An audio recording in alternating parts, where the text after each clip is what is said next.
Hey, how's it going, y'all? This is Chaz from Classic Komodo, and this is the review of the AK-12. I'm going to be reviewing all the guns for Battlefield 4, and I'm going to be really subjective to the console players, because that's what I play on Xbox One and soon to be PS4. So let's jump right into it. The AK-12 is your average long-range assault gun. So for the most part, you're going to want to stick to these long-range engagements when using this weapon. Its damage model is pretty simple. It's got 25 damage maximum and 18 minimum. What these means for you is that it's a 4-shot to 6-shot kill rule. The only unfortunate part about this is the fact that your 4-shot kill range is very short, starting the drop off at 8 meters, about here. What this means also is the fact that you're always going to want to stick to these longer range engagements. Now, if it had a higher damage model, I could say you could kind of compete with these short range, but for the most part, you're going to want to stick to these 31, 43, and at the furthest about 100 meters out in order to, fully utilize this weapon. The fire rate, again, is not too great for this close quarter engagement. It's at 650 rounds per minute, but it has redeeming quality of 600 meters for the muzzle velocity, 600 meters per second, which is really good.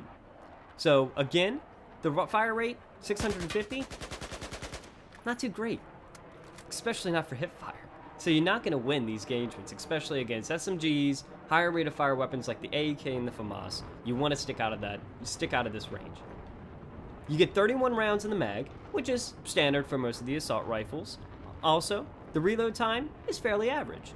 2.05 seconds for the reload with ammo in the magazine, and 3 seconds flat on an empty magazine. Not too bad, but the more you get towards your 1.8 second, 1.7 seconds for reload, that's the more competitive side. So, it's not bad for a reload time. The recoil is where it redeems itself. It has an upward pull of 0.03, a left pull of 0.15, and a right pull of 0.1.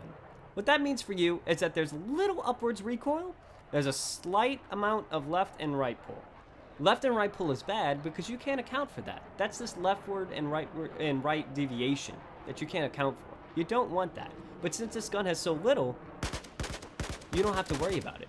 It's fairly accurate when going at long range. And that's why you want to use this weapon there. The only problem is the first shot multiplier is 2.1. Now, first shot multiplier is right when you shoot that first shot. That's an upwards kick of that first shot. The subsequent shots are always going to be less, but the first shot is a little steep for console players. They get a lot worse, so it's fairly average, but if you handle that first initial recoil, you might want to slap an angled foregrip on this. Now, let's get into the recommendations. For console players, I recommend that you use the Cobra sight. Because of the fact that everybody's using the Coyote sight, it's a very good sight. I love it. But the fact is, when going against enemies at farther ranges, especially in this type of terrain, your red dot starts to lose itself, especially on the Coyote since it's so small. You see how it's very hard, it's getting hard to see my reticle, but I can still see it. It's just getting harder to see these 3 arrows, these 3 lines. The reason I write the Cobra is that even though it's very difficult to see against a white terrain or even against the sun, you could still distinctively, you could see them. The red dot would be completely gone in this, especially on that and in the white sand. So I like this because you're going to be sticking to these long-range engagements. Now you might be asking yourself, well, Chaz, why are we using a 3.4, 4 times multiplier scope on this or something? I don't like those. A lot of people like the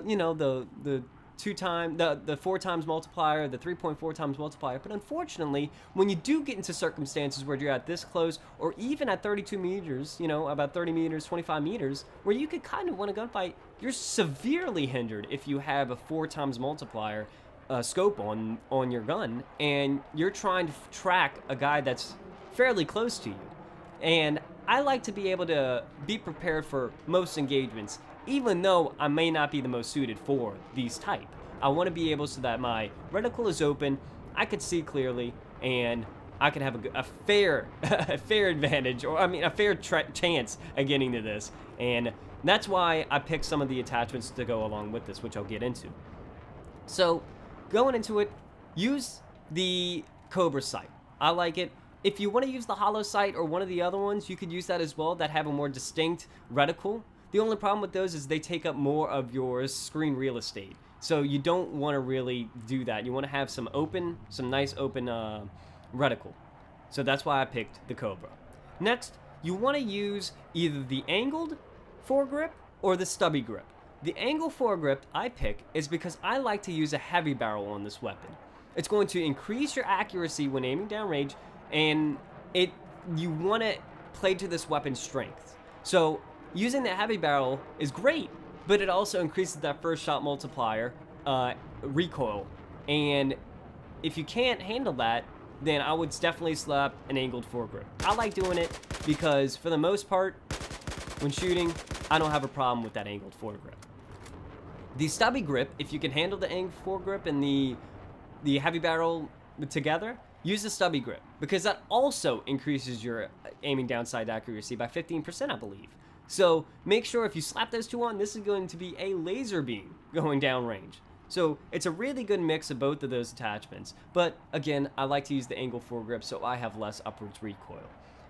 And lastly, I like to use the tack light. I don't like the light to be on at all times, but if I'm getting into a situation where I'm up close and personal, and I know I'm at a severe disadvantage, I want any little thing to help me. Now you might be asking yourself, well, why aren't you using the laser sight? Well, the laser sight isn't going to help me as much as playing to this weapon's strength with just its accuracy. I want to aim down sight if he's up close and try to blind him with this tack light. The tack light is great for getting up close and you have a slower rate of fire weapon, but a high accuracy weapon, because then you could blind them, and hopefully that'll give you the cutting edge to take them down. Thanks again. This is my review of the AK-12, and I can't wait to see you on the next review. Thanks again, guys, and as always, stay classy.